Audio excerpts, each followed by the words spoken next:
Bienvenidos a Tardes Literarias, el programa de literatura en el que intentamos dar voz a todos los autores y autoras, ya sean conocidos o no, pero sabiendo que siempre nos aportan cultura y sabiduría. Un programa para Radio Sapiens, www.radiosapiens.es, todos los domingos a las 7 de la tarde, con Lute Pérez y Vanessa Di Giacomo.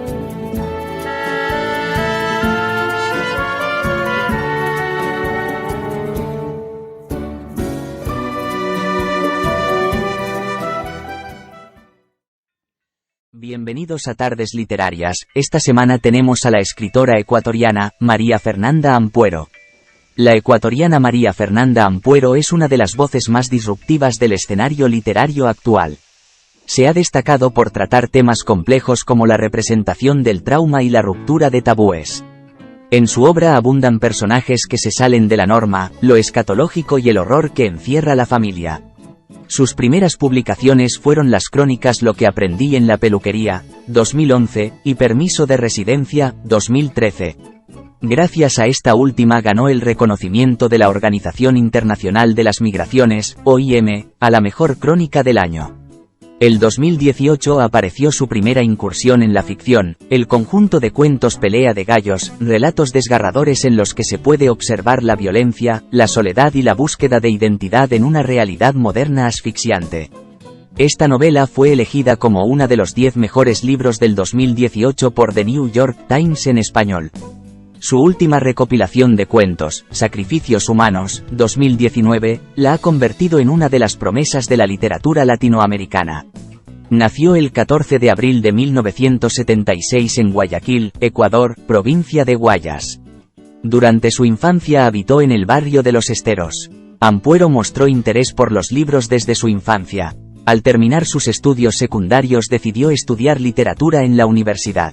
Ingresó a esta carrera por afinidad, pero apuntaba a ser profesora para ganarse la vida. Estudiaba para dar clases. A mí me gustaba escribir, leía, y había que ganarse la vida. Realizó sus estudios superiores en la Universidad Católica de Santiago de Guayaquil, donde compartió clases con escritores como Solans Rodríguez, Luis Carlos Musó, María Paulina Briones, entre otros. Un taller de periodismo, dictado por periodistas de la BBC, representó con acento agudo una oportunidad importante para Ampuero. En el taller se dictaba producción radial, una disciplina que le resultaba muy distante a la autora. Sin embargo, en el curso encontró un espacio para hacer pequeñas crónicas y relatar historias. De los integrantes de este taller, solo ella terminó trabajando como periodista. Ingresó a la redacción del diario El Universo, entidad a cargo de la emisora radial. Se le incluyó en la sección de economía, lo que no fue de su agrado. Con todo, su talento no pasó desapercibido para los editores, quienes le dieron la oportunidad de redactar historias a su gusto, temas humanos y coloridos. En diciembre de 2004 viajó a España con la intención de ser testigo del proceso de migración de principios del siglo XXI de ecuatorianos hacia ese país. Se encontró con una cultura completamente ajena a la suya y se vio incluida en la categoría de extranjera. En España no tuvo la facilidad que esperaba para encontrar trabajo, pero logró abrirse camino en Madrid con su escritura. Su carrera literaria empezó en 2011 que publicó su primer libro, titulado Lo que aprendí en la peluquería, donde reunió una serie de artículos y crónicas que había publicado por casi una década en la revista Fucsia.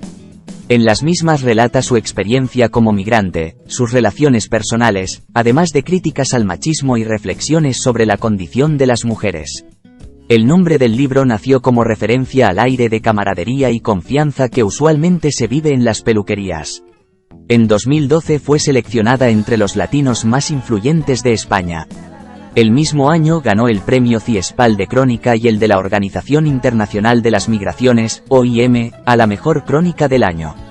Su siguiente obra fue el libro de crónicas Permiso de residencia, publicado en 2013 por la editorial La Caracola. La obra recopila varias historias sobre la experiencia de migrantes en España que Ampuero fue escribiendo con los años. En 2018 publicó su primera colección de relatos, Pelea de Gallos, donde retrata la cruda realidad que se vive en el continente americano, problemas de violencia, desigualdad e hipocresía de la sociedad que se vive todos los días a nivel global. El lenguaje con el que se maneja la obra está fuera de relacionarse con algún modismo o jerga que identifique en qué nacionalidad transcurre la historia de los personajes, logrando que el lector pueda relacionarlo a su entorno. Pelea de Gallos se convirtió en un éxito crítico luego de su publicación, consolidando el nombre de Ampuero entre lo más destacado de la narrativa latinoamericana contemporánea. La obra fue elegida como una de los 10 mejores libros de ficción de 2018 en un artículo de The New York Times escrito por Jorge Carrión, además de ganar el premio Joaquín Gallegos Lara al mejor libro de cuentos del año. El 31 de julio de 2019 el ministro de Cultura de Ecuador, Juan Fernando Velasco, la nombró a gerenta del Plan Nacional del Libro y la Lectura José de la Cuadra, sucediendo en el cargo a Edgar Allan García.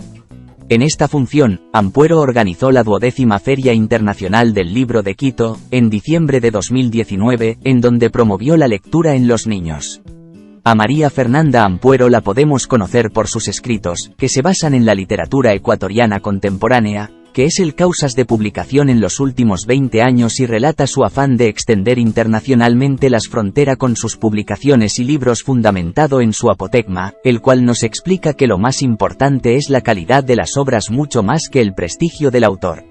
En sus palabras María Fernanda recalca que, lo más importante es escribir bien y nada más, no intentar representar a nadie. Sin embargo, lo que ella busca sembrar en sus escritos, es que los lectores se den cuenta de lo interesante que resulta ser, la crónica, género periodístico, o no ficción, literatura. Por otra parte, ella nota que la mejor manera de vivir es leyendo y encontrar al mundo en un libro. Sus obras son, Lo que aprendí en la peluquería, 2011. Permiso de residencia, 2013. Pelea de Gallos, 2018. Sacrificios humanos, 2021. También ha obtenido diversos premios y reconocimientos. En 2012 se la denominó como una de los 100 latinos más influyentes dentro de España. Recibió el premio Ciespal de Crónica y el de la Organización Internacional de las Migraciones, OIM, a la mejor crónica del año en 2012. María Fernanda Ampuero en 2015 ganó el premio Hijos de Mary Shelley en España con su cuento ¿Quién dicen los hombres que soy yo? En 2016 recibió el premio Cosecha Ñ por el relato de Ñam. En 2018 recibe el premio Joaquín Gallegos Lara, cuento, por su libro Pelea de Gallos, y en 2021 fue finalista del premio Tigre Juan por su novela Sacrificios humanos.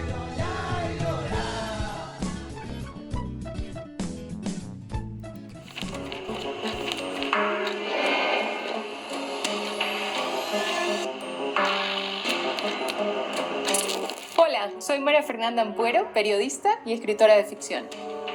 Una de mis especialidades es el género del terror. Entre mis libros se encuentran Pelea de Gallos y Sacrificios humanos. Yo escribo desde las tripas y mis historias han sido definidas como violentas, salvajes, crudas y viscerales. En mis relatos hay la brutalidad necesaria para impactar al lector, pero también ternura, poesía y sobre todo mucho amor a mis personajes. Una de las claves para mí es usar algo que me asusta mucho para luego subir el volumen y convertirlo en algo aterrador. En este curso de Doméstica aprenderás a inspirarte en miedos reales para escribir historias de terror. Como proyecto final, escribirás un relato de horror basándote en un recuerdo, una pesadilla o algo que te dé mucho miedo en tu vida cotidiana. Empezaremos adentrándonos en nuestros miedos y entenderemos cómo las grandes historias del género nacen de terrores reales. Después te enseñaré a elegir la voz narrativa y el tiempo verbal ideales para conseguir mayor efectividad al momento de escribir tu relato. Te mostraré cómo partir de la calma para luego, poco a poco, enrarecer el ambiente y subir la tensión con la aparición de lo siniestro. También te enseñaré que en toda la narrativa, pero especialmente en la de terror, es importante el uso de la verosimilitud, es decir, que haya congruencia con lo que vas contando a cada paso. Y te contaré un secreto, tienes que mostrar, no contar. Una de las partes más importantes de tu relato es cómo lo terminas, y se logra con ese subir paulatinamente el volumen hasta el alarido final. Y por último, te contaré cómo hice yo para ser leída y publicar en una editorial. Te daré consejos muy prácticos si es que quieres dedicarte profesionalmente a la escritura.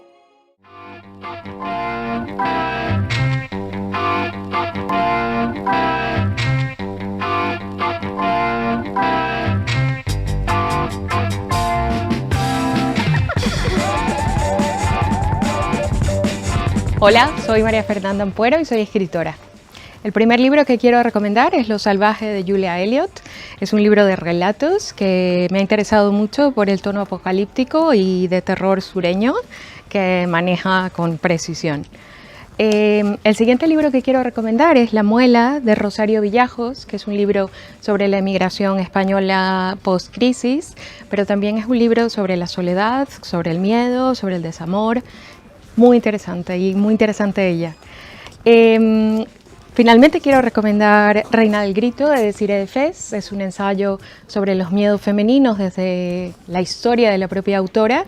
Desirée, como saben, es una experta en cine de terror y eso hace que el libro sea realmente orgánico e inolvidable. Y finalmente quiero recomendar Sacrificios Humanos, que lo escribió una servidora y que van a encontrar 12 relatos sobre la gente a la que el mundo sacrifica.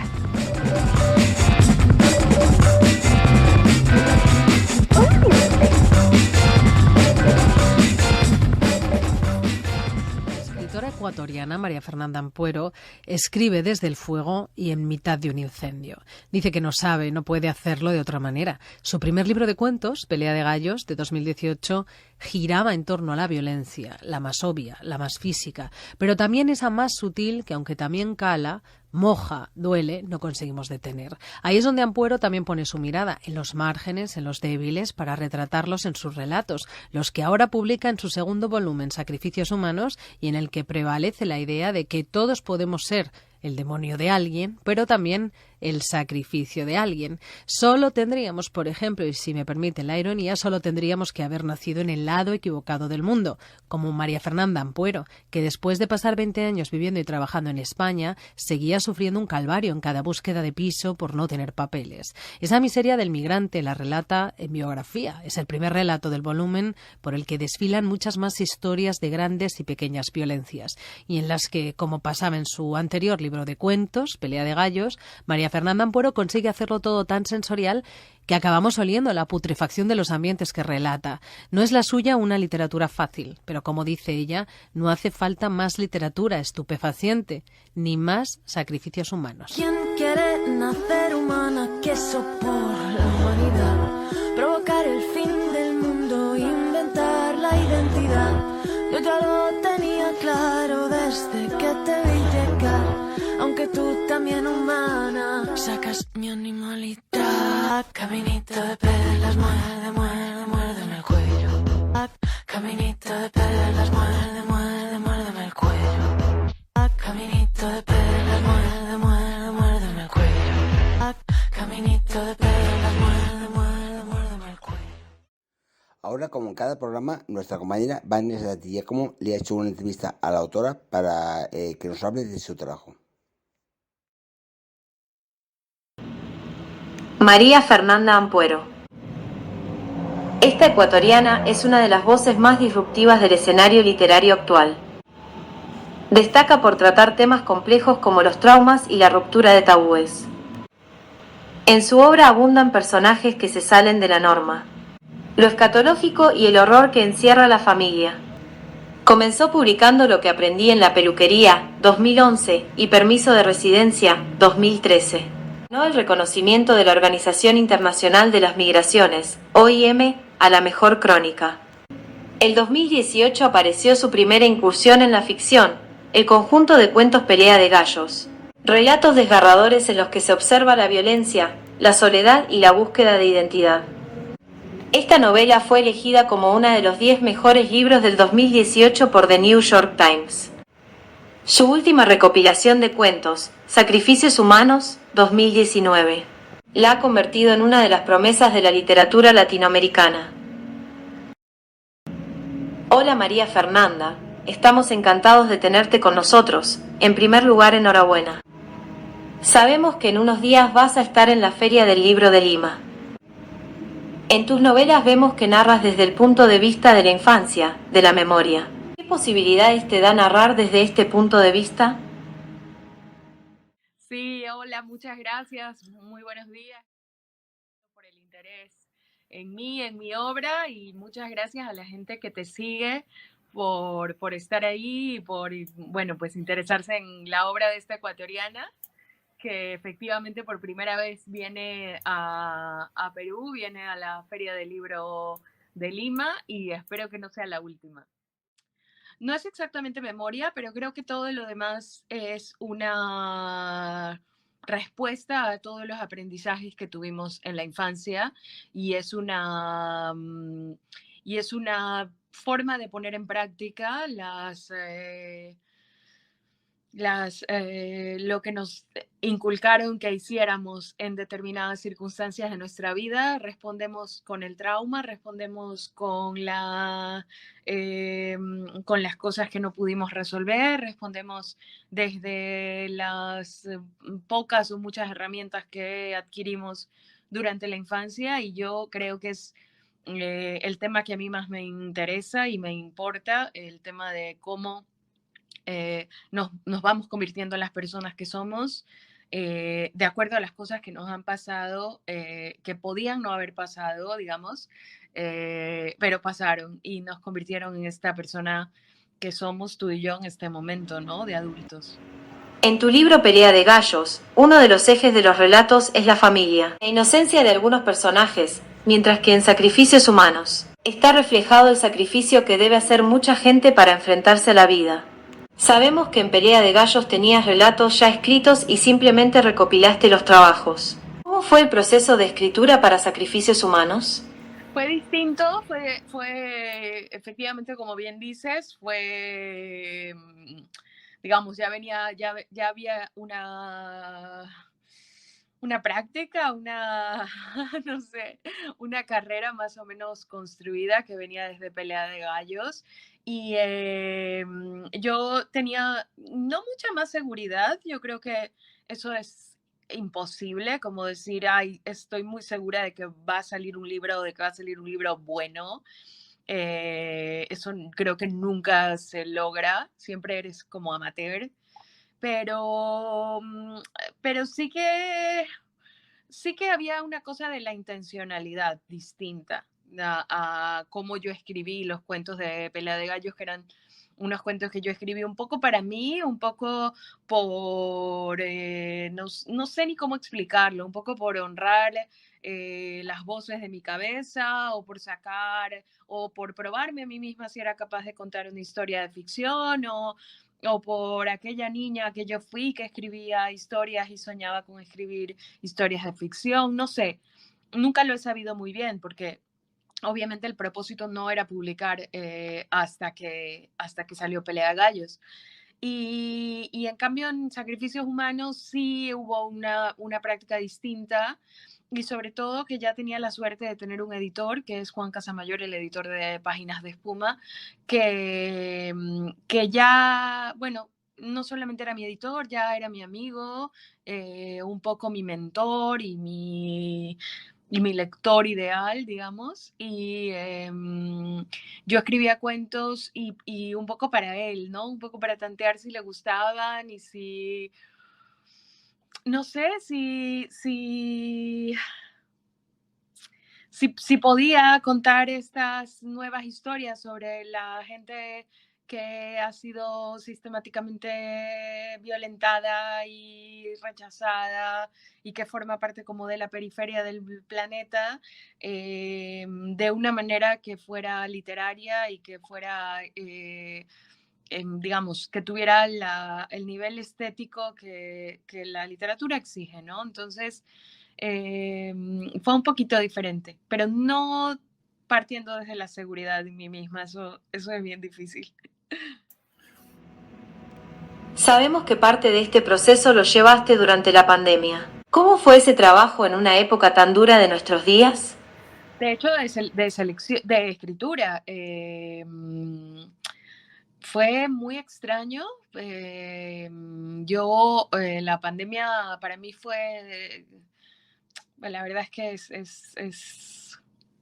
es difícil ponerle un adjetivo propio a la pandemia, ¿no? Cada persona la vivió como pudo y bueno, yo por lo menos salí de ella sin haber perdido ninguno de los miembros de mi familia cercana, ¿no? Que eso no lo puede decir todo el mundo, pero sí que fue una situación muy, muy excepcional, iba a decir también, pero no, fue excepcional para todos. Pero yo estaba en una ciudad que no era la mía, estaba sola en una casa que no era mía tampoco.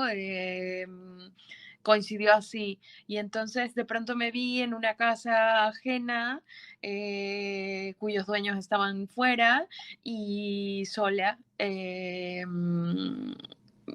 Y entonces, bueno, era un poco como un escenario de peli de terror, porque esa casa era enorme, era una casa de una familia y tenía una habitación cerrada, que era la habitación de las cosas más importantes de esa familia, que las tenían cerradas, ¿no? O sea, con lo cual yo vivía en una casa enorme, con una habitación cerrada y sola, ¿no? En medio de una pandemia mundial, con lo que ya sabes que pasó en Guayaquil, que es mi ciudad, mi tierra, con miles de muertos en la calle. O sea, era un ambiente, todo el mundo lo sabe, ¿no? Pero nosotros los latinoamericanos lo vivimos de una manera muy grotesca, ¿no? Y entonces era un estado muy extraño de mi conciencia, y se me ocurrió escribir sobre el mal, intentar empezar a escribir sobre el mal, que es un tema que me interesa y el que voy a abordar, que supongo que ya he abordado, pero que quiero abordarlo desde el punto de vista femenino, el tema del mal, de la malignidad. Y intenté, no lo logré, pero bueno, ya como que me había puesto la idea de escribir algo de ficción, y surgió el primer cuento de Sacrificios Humanos, que se llama Biografía y que es una historia real que yo siempre supe que iba a escribir, terminar escribiendo algún día, que ocurrió hace 18 años cuando yo emigré a España. No fue exactamente así, pero hay muchas cosas que son de mi vida personal y de mi experiencia como inmigrante, y me parecía que ese estado de ánimo en el que nos encontrábamos era bastante propicio para sacar esa historia de encierro y de perversión y de la imposibilidad de salir de una, no en este caso de una casa, sino de una situación, ¿no? De una condición. A veces la condición de tu vida, que es como por ejemplo inmigrante, es como una casa embrujada de la que no puedes salir. Entonces me parecía interesante explorar por ahí, y luego fueron surgiendo pues las otras historias y los otros cuentos. La casa es un lugar común para los dos libros, un centro para los horrores, donde surgen los traumas. Y es algo curioso porque normalmente en los libros de terror en las casas hay seres o fantasmas. Sin embargo, en tus cuentos los hechos que suceden en las casas producen más terror porque son reales. Cosas que podemos vivir cualquiera de nosotros, no es así. Pues es que de una casa ha salido todo el mundo, ¿no? O sea, tú me puedes decir, bueno, hay gente que creció en un orfanato. Bueno, ¿qué es un orfanato sino una casa de tristeza infinita, ¿no? O sea, es una casa igual. Todos salimos de una casa de la que ya, como hablábamos al principio, ya salimos un poco constituidos como personas. Eso no quiere decir que yo no crea en la capacidad de la gente de cambiar y de superar infancias difíciles o traumas o violencias o acosos, abusos, etcétera. Yo creo muchísimo en la capacidad del ser humano de reinventarse pero te reinventas desde ahí, ¿no? O sea, te reconstruyes desde ahí. Eso es tan importante que incluso si lo superas, lo trabajas en terapia, lo resuelves los nudos, eso se queda ahí en ti, ¿no? O sea, es algo que reparaste, pero que como cuando reparas un jarrón queda la imagen, ¿no? De lo que pegaste. Y entonces, para mí la casa es como bueno, el origen, ¿no? El origen de todo lo que somos, y está bastante romantizada, y mi idea es desromantizar y desacralizar la familia y desacralizar la casa como espacio seguro, porque no lo es, porque de ahí aprendes, o sea, yo no creo que nadie salga siendo, por ejemplo, racista si en su familia no hay racismo, ¿no? Sería bastante extraño que, que tú aprendas el racismo de otro lado que no sea con la repetición de que tu familia piensa que la gente de otro color es inferior, ¿no? ¿Alguna vez has comentado que para escribir terror has seguido durante mucho tiempo este género? ¿Has visto series, películas y qué es un género que te apasiona? En ese sentido nos gustaría saber. ¿Cuáles han sido tus referentes en este Bueno, ahí género? hay un shampoo increíble, porque soy una persona que creció en los años 80 y que además mis padres no son intelectuales, ni yo vengo de un hogar de gente académica, ni mucho menos, ni de lectores elevados, por decirlo así. Ahí era lo que había, lo que llegaba, lo que se podía. Con lo cual, pues soy hija un poco del videoclub. Nunca he sido muy deportista, soy de una ciudad que además es peligrosa, con lo cual esta idea de jugar en la calle durante las vacaciones o de agarrar la bici e irse a cualquier sitio, pues eso no era una posibilidad en Guayaquil. Entonces, pues mi hermano y yo lo que hacíamos básicamente los 3 meses de vacaciones era ver películas, y nos gustaban mucho las películas de terror también, porque es una época gloriosa del terror, ¿no? Del cine fantástico en general. Ahí tú puedes agarrar lo que quieras, ¿no? Desde Gremlins hasta Alien, o sea, aunque no sepas quién es Ridley Scott o quién es Kubrick, tú habías visto películas de ellos, ¿no? Una cosa loquísima, y además era la época de estos geniecillos de Spielberg y Lucas, que hicieron muchísimo por todos los que somos de esa generación, ¿no? Pues lo que están haciendo ahora es recuperar y romantizar lo que nosotros vivimos, ¿no? Con Stranger Things, por ejemplo. Pero eso fue nuestra infancia real. Todas las adaptaciones de los libros de Stephen King son un poco anteriores a mi edad, pero por ejemplo, It se estrenó cuando yo era niña y la veíamos. También lo que te permitía el videoclub era que no había posibilidad de los padres de controlar nada, es decir, ahí había alguien que te alquilaba las películas que tú quisieras, y bueno, mi hermano y yo vimos de todo lo que te puedas imaginar, o sea, David Lynch, era increíble porque ahí no había, ¿cómo se explico? No había una curaduría, o sea, nosotros vimos pues La Mosca y vimos pelis de Lynch, vimos basura, ¿no? O sea, películas de serie B o C o D, todo junto, y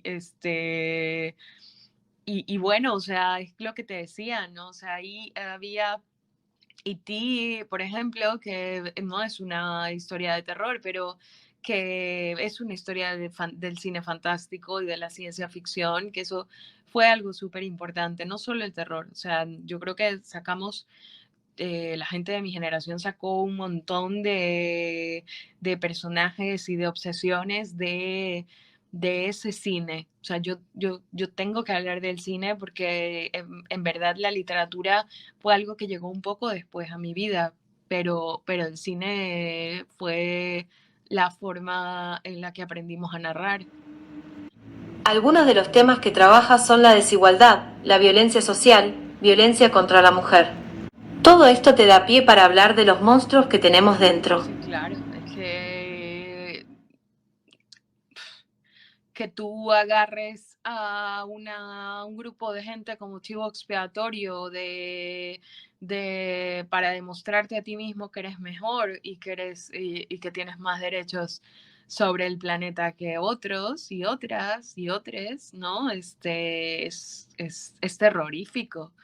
Es terrorífico que te sientas superior. O sea, la idea de que tú te sientes superior a otra persona ya es terrorífica, ¿no? Porque además cuando a esa ideología le das herramientas de opresión, ya el cuento está hecho, ¿no? O sea, tú te crees superior a los inmigrantes porque esta es supuestamente tu tierra, ¿no? Y tienes un documento de identidad que así lo acredita y entonces esa herramienta que te da la sociedad, la ley de extranjería o lo que sea, o la propia condición de empobrecimiento y de dificultades de conseguir trabajo legal que se le da a los inmigrantes pobres, hace como una especie de alquimia con la ideología esta perversa de que yo soy superior a otro y el resultado es violencia, ¿no? Es hacer daño. Y entonces, desde que el ser humano existe, se ha creado al otro para justificar nuestra existencia y eso es monstruoso, ¿no? Que exista un otro para que yo sea el uno, ¿no? Y ese otro es otro ser humano, pero crees que es peor, es monstruoso. Otro tema muy presente es la religión como Cristo, pasión, luto. ¿Cuál es realmente tu relación con la religión o por qué está tan presente en tu obra? Bueno, porque soy ecuatoriana en primer lugar, y con lo cual eso conlleva un montón de cosas complicadas de explicar. Una de ellas es efectivamente la importancia de la religión católica.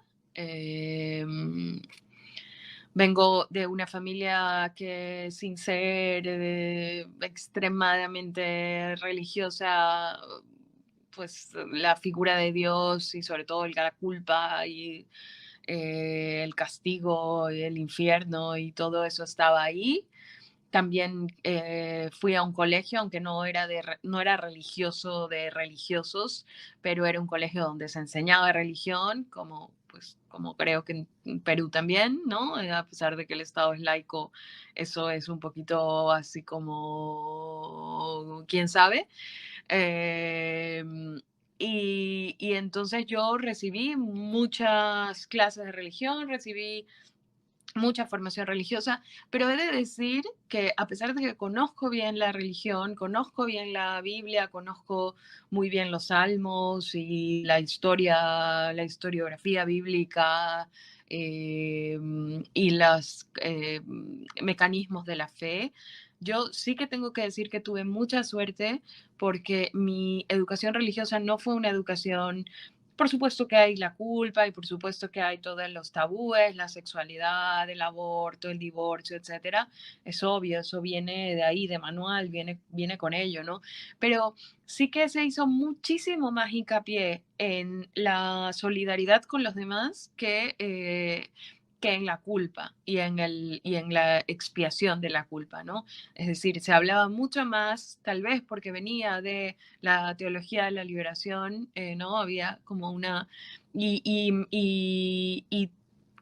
coincidió que había mucha gente magnífica, muy buena, de verdad, que era la que estaba un poco impartiendo esa formación en la fe, en mí. Y entonces yo, claro, yo soy absolutamente atea a día de hoy, pero de hecho quiero apostatar y mi mamá no me da no me da el certificado de bautismo, pero pero aún así yo reconozco que muchísimo de la solidaridad y la justicia social que hay en mi vida y que por la que batallo y mis activismos y creo el enorme respeto que tengo por los demás, por cualquier persona, ¿sabes? Esta cosa como de antidiscriminaciones viene de allí. O sea, a mí me educaron más en la justicia social que en la culpa. Eso tengo que decirlo, porque si no sería mentir. O sea, mi formación religiosa no fue dañina. Alguna vez mencionaste que entre una realidad que es atroz, llena de violencia, donde hay desaparición de niños, hay violencia contra la mujer. O sea, no sé qué hay más hacer. ¿Sabes? O sea, yo muchas veces me he planteado qué sentido tiene todo esto. ¿Qué sentido tiene ir a una feria? ¿Qué sentido tiene gastarse miles y miles y miles de dólares en hacer eventos como el que me ha traído aquí y en un país en el que las niñas desaparecen o las violan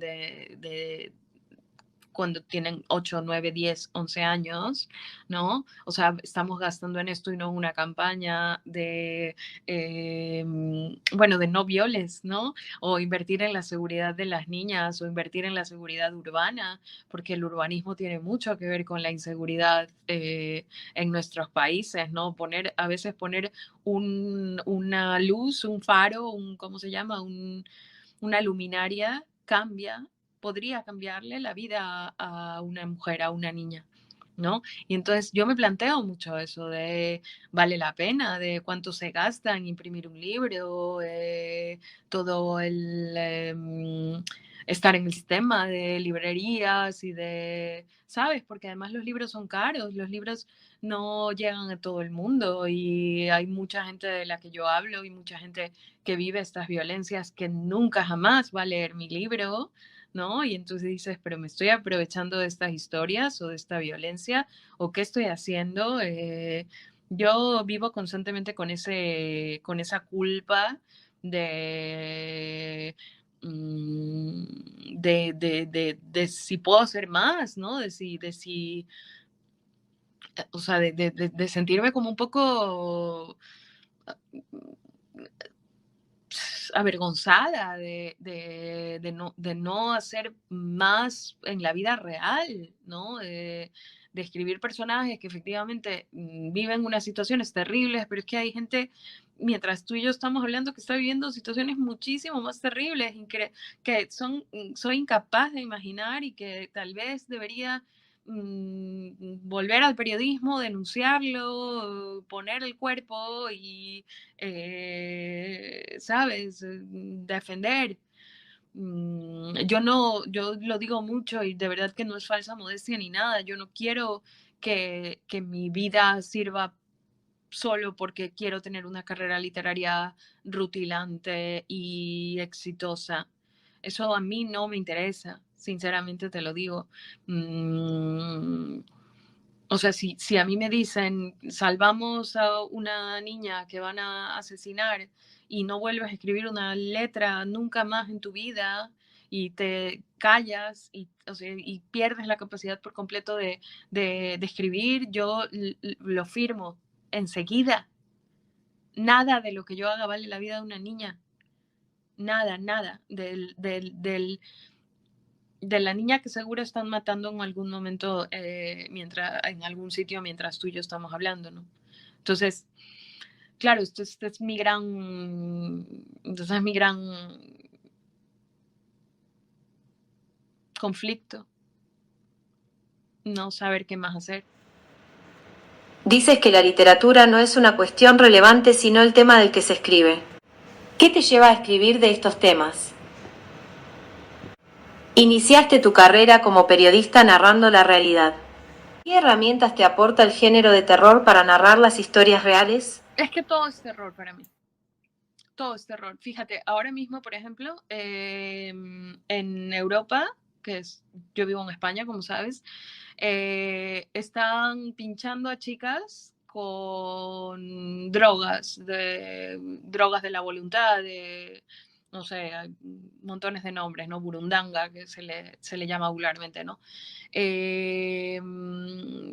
Algunas no las llegan a inyectar con esta droga de la voluntad, ¿no? Pero las pinchan igual, ¿no? Las pinchan con una aguja o dicen que incluso hasta con un mondadientes, ¿no? Pinchan a las chicas.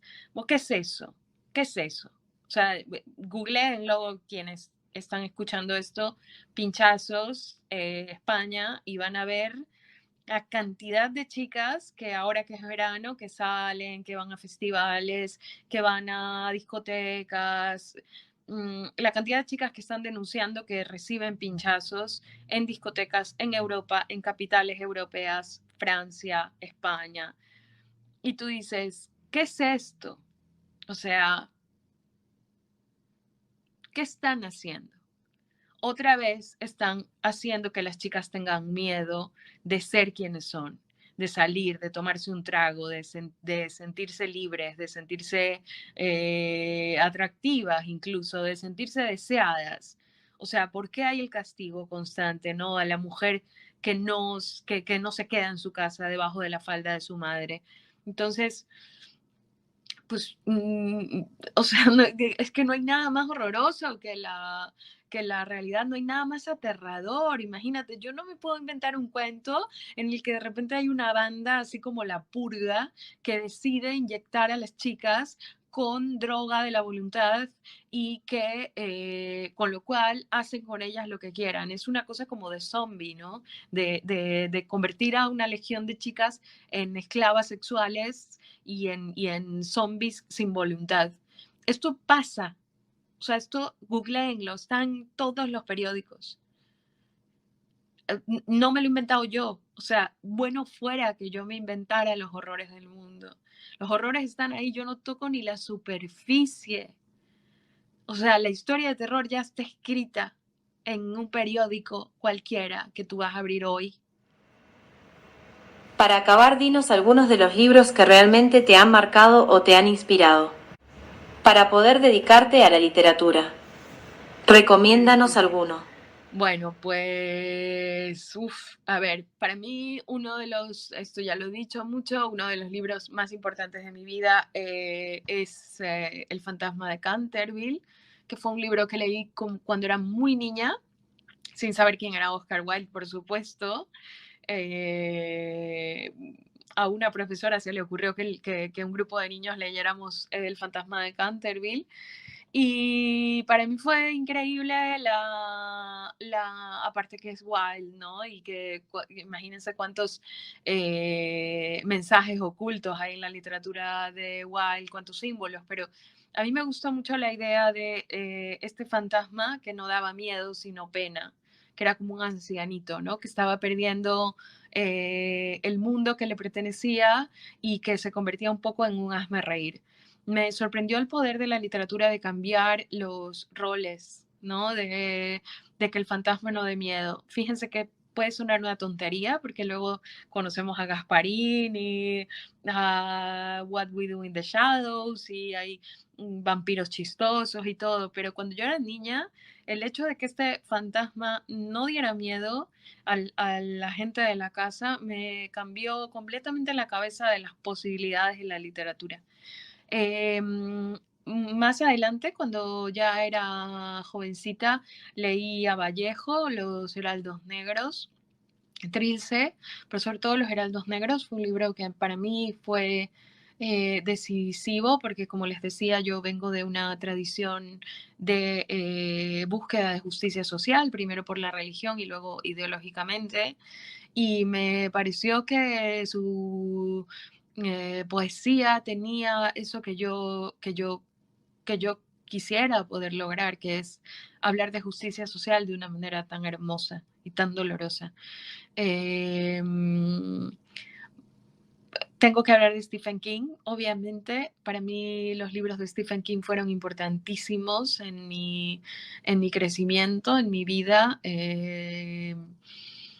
no, yo considero que nos ha formado a muchas, que es un maestro, que, bueno, que lo idolatramos.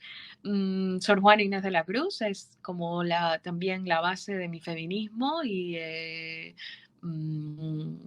le agradeceré por siempre a mi monja haber hecho semejante obra que quedó para un montón de mujeres latinoamericanas que soñábamos con escribir alguna vez. Y qué difícil, qué difícil ha sido de la nada. Y bueno, pues creo que tendría que mencionar, ya que mencioné a Sor Juana, a Santa Teresa de Ávila, porque otra vez yo fui una persona muy religiosa para bien. Y Santa Teresa me enseñó una cosa que para la poesía mística, como ven, soy muy lectora de poesía y quise ser poeta, que es que en el misticismo hay una erótica. Y eso también fue un aprendizaje bastante curioso y bastante sorprendente. La erótica de la obra de Santa Teresa es muy candente y está disfrazada de este rapto religioso, pero que en verdad es orgásmico, y eso también fue muy llamativo para mí cuando era jovencita. Bueno, María Fernanda, ha sido un auténtico placer compartir contigo este ratito. Muchas gracias. Un abrazo a todos, muchas gracias.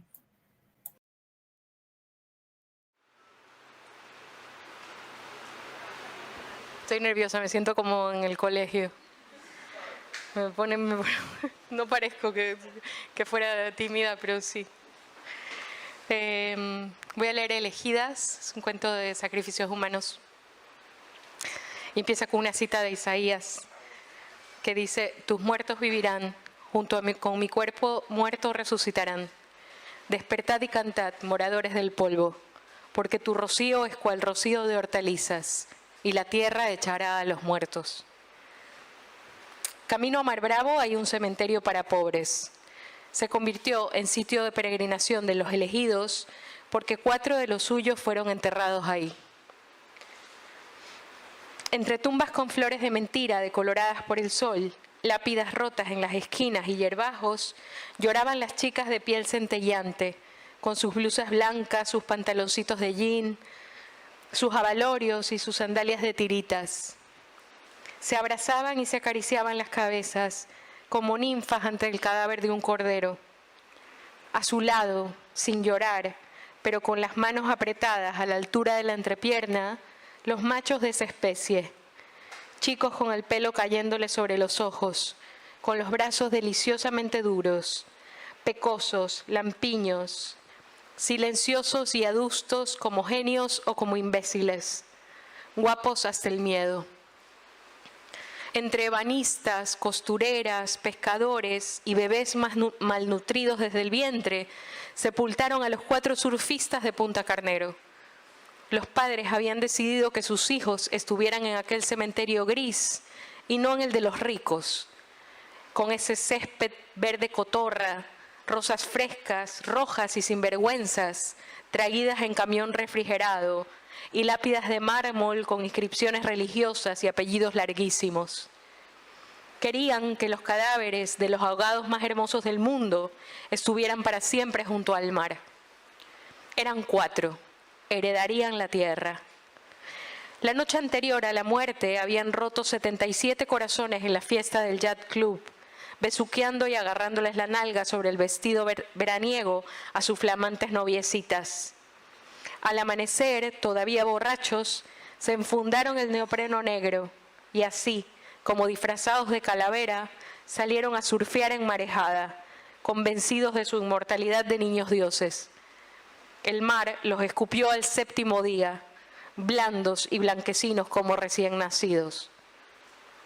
Nosotras casi siempre nos poníamos a beber allá afuera del cementerio de Mar Bravo, porque ¿qué más íbamos a hacer? Las fiestas eran privadas, solo con invitación. Chicos preciosos invitando a chicas preciosas. Chicos regulares invitando a chicas preciosas. Chicos feísimos invitando a chicas preciosas. Puertas parecidas a las del cielo que se abrían para otras que no éramos nosotras. Una vez intentamos entrar y el guardia dijo que era una fiesta para gente conocida. Y le contestamos, ¿conocida por quién? Pero el hombre ya estaba levantándole la pretenciosa seguridad. Barras con cordones de terciopelo color sangre a una chica atlética, nítida y sonriente, como salida de un comercial de tampones. Moríamos por saber qué pasaba allá adentro, aunque instintivamente sabíamos que no habría lugar para nosotras allí, que nuestros defectos se multiplicarían hasta tragarnos, que seríamos una hipérbole de nosotras mismas, espejos de feria andantes, la gordota, la marimacha, la larguirucha, la aplastada, la contrahecha. Así como las chicas guapas juntas potencian su atractivo y se embellecen, su atractivo solapando con sus virtudes grupales cualquier defecto y se embellecen unas a otras hasta brillar como un solo gran astro, las chicas como nosotras, cuando estamos juntas, nos transformamos en un espectáculo casi obsceno, exacerbados los defectos como un freak show. Somos más monstruas. Sabíamos, claro que sabíamos, que ni los más desesperados, ni los obesos, ni los nerds, ni los oscuros se nos acercarían. A las chicas como nosotras solo se acercan otras chicas como nosotras. ¿Para qué intentarlo? Éramos libres de ir a cualquier sitio y odiábamos eso. Queríamos tener la falta de libertad de las hermosas, que los brazos de los novios nos doblegaran como yuntas, coger en el cuartito de la piscina, al apuro y sin preservativo, que nos dejaran la marca de sus dedos gordos de jugar béisbol en las nalgas con celulitis. Queríamos que nos penetraran a la fuerza y gritar en cada embestida sus nombres bellos de hombres bellos. Queríamos despernancarnos para ellos y agarrarnos de sus melenas perfectas en el orgasmo. Quedarnos con un matojito de pelo color arena entre los puños cerradísimos. Queríamos hacer con el néctar de sus sexos dulces cócteles, pócimas de brujería. Queríamos desaparecerlas a ellas, rebanarles la cabeza con machetes de fuego. Queríamos entrar entre truenos y voces y relámpagos y terremotos a esas fiestas privadas montadas en yeguas voladoras y hacer caer sobre esas idiotas preciosas un mar de grillos y serpientes. Queríamos que las niñas bonitas se arrodillaran ante nosotras, amazonas poderosísimas, y que vieran con impotencia a sus hombres subiéndose arrobados y dóciles a la grupa de nuestros animales. Queríamos. Éramos puro querer y pura ira. Llegaría el día, sí señor, en el que todos se fijarían en nosotras y dirían a quien pudiera escuchar, ámenlas, ámenlas, ese mandato recorriendo la tierra. Ese día llegaría, el día de limpiar todas y cada una de nuestras lágrimas. Mientras tanto, teníamos carro, teníamos dinero, teníamos la noche y no teníamos nada. Parqueamos afuera del cementerio con mucho trago, mucha María, muchas pastillas y muchos cigarrillos. Al menos eso teníamos, la posibilidad de enviciarnos, de mancillar nuestros cuerpos con algo perverso, de sentirnos malas chicas, vírgenes, increíblemente obscenas, mórbidas, solas. Qué bueno hubiera sido desearnos entre nosotras, desear nuestras lengüitas amigas, alcanzar el éxtasis con los dedos de unas y otras dentro de unas y otras, buscar el jugoso amor de carne y flor entre nuestras piernas. Qué diferente ser amante de ser perdedora. pensar en las puertas de las fiestas privadas, nada más para agradecer no tener que estar allá adentro, aburridas, con la lengua erecta de algún imbécil empapándonos el oído o dejándonos marcas horribles en el cuello. Había que haberse amado entre chicas, pero somos lo que somos, y lo que somos es casi siempre brutal. Estábamos a oscuras, salvo por la luz del carro. Por la vía Mar Bravo pasaba muy poca gente, quizás una pareja que fuera a coger al mirador, quizás algún suicida. La noche era propicia para rituales de sexo, muerte y resurrección. La luna chorreaba rojo sobre el mundo como una joven desvirgada, y en la radio sonaban canciones de hombres enamorados, de mujeres que nunca seríamos nosotras. El cementerio bajo esa luna parecía a punto de romper a hervir. Cada una le puso a la otra una pastilla en la lengua y nos fuimos pasando la botella hasta dejarla muy por debajo de la mitad. De pronto pensamos en los ahogados de Punta Carnero y en esa belleza que trascendía la vida y que seguro también había trascendido la muerte. Pensábamos en esos hombres adoradísimos, deliciosos chicos imposibles en sus fiestas y en sus olas, ahora durmiendo a nuestro lado. Nos bajamos del carro y entramos en hilera al cementerio, a bailar a la luz de la luna de sangre, agitando nuestros vestidos claros y nuestras melenas nocturnas. Bailamos como si nunca hubiésemos bailado, como si siempre hubiésemos bailado, como si hubiéramos llegado a la fiesta del fin del mundo y el guardia, al vernos, hubiera levantado el grueso cordón de terciopelo con inmensa ceremonia. Bailamos como novias en su noche de bodas, y así, como en un encuentro sexual pospuesto hasta el delirio, nos fuimos arrancando la ropa unas a otras hasta quedar desnudas frente al silencio de los muertos. Danzamos arrastrando los vestidos como si fueran serpentinas de flores, y nos besamos en los labios y nos tocamos los pezones erectos, aullando de amor. Cantamos himnos de venganza con fondo de ensordecedoras trompetas imaginarias. Éramos ángeles derramando justicia sobre nuestros cuerpos y nuestros deseos, abriéndonos al mismo tiempo que las flores nocturnas, exhalando como ellas un olor al almizcle y a mar. Buscamos a nuestros chicos entre los muertos y descubrimos que alguien había llegado antes. De los ataúdes semiabiertos escapaban algunas manos que brillaban como metal a la luz de la luna. Conservaban su ropa, trajes azules o negros que seguro usaban para llevar a los bailes a chicas hermosas vestidas en tonos pastel. Se habían llevado los zapatos, también los relojes, cadenas, anillos y todo lo que se puede morder para saber si es valioso. Pero les habían dejado el pañuelito en el bolsillo de la chaqueta, el pañuelito que nos secaría todas las lágrimas. Los sacamos a bailar y dijeron que sí, y bailaron con nosotras, primero tímidos y distantes, luego cada vez más cerca, con sus caras frías en nuestros cuellos tibios.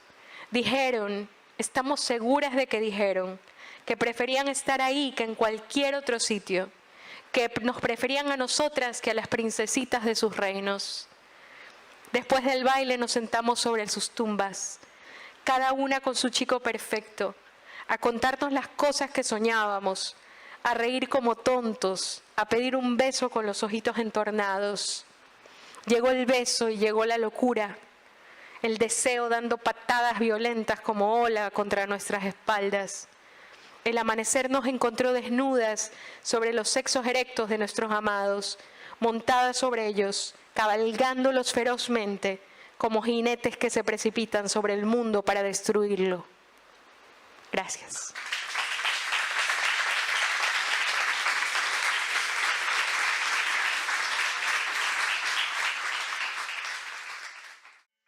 Así llegamos al final del programa de hoy.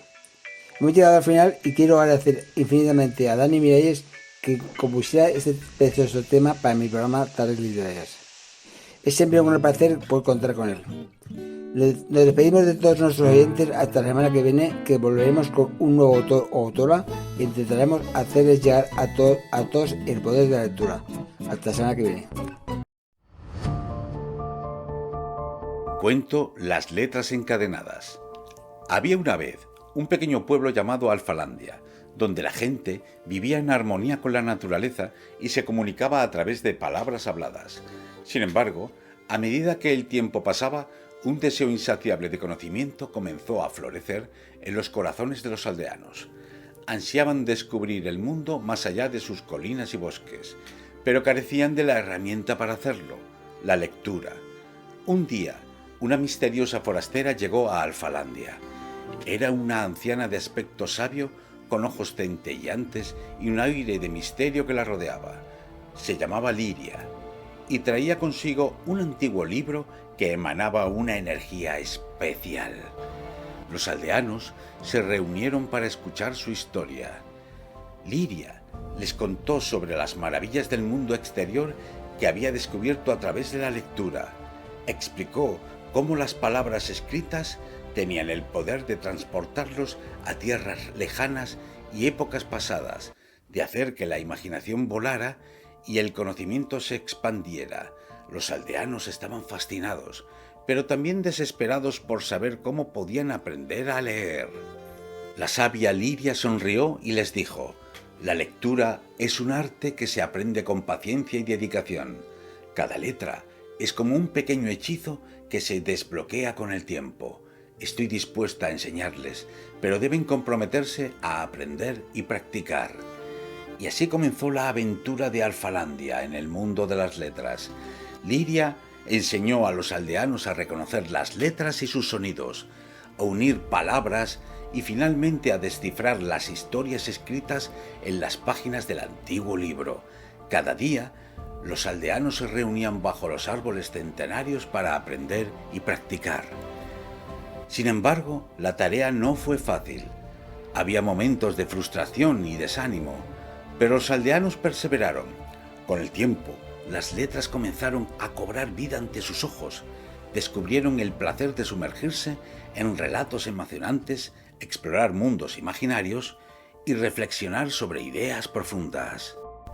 Un día, cuando todos habían alcanzado un nivel decente de lectura, Liria les entregó un regalo especial: el antiguo libro. Pero había un truco: el libro estaba en blanco. Ahora son ustedes quienes deben llenar estas páginas con sus propias historias, pensamientos y sueños, dijo Liria. Los aldeanos aceptaron el desafío con entusiasmo. Comenzaron a escribir sus propias historias, compartiendo sus experiencias y conocimientos. Pronto, Alfalandia se convirtió en un lugar de intercambio de ideas y creatividad, donde cada página en blanco era una oportunidad para expresarse. Con el tiempo, la fama de Alfalandia como un lugar de palabras y sabiduría se extendió por todo el mundo. Viajeros de todas partes venían a aprender el arte de la lectura y la escritura. La pequeña aldea se convirtió en un faro de luz en medio de la oscuridad del desconocimiento. Y así, en el corazón de Alfalandia, la lectura se convirtió en una habilidad poderosa y transformadora. Un recordatorio de que el conocimiento y la imaginación pueden romper las barreras y abrir nuevas puertas en un mundo que se vuelve más amplio y emocionante con cada página leída. Fin.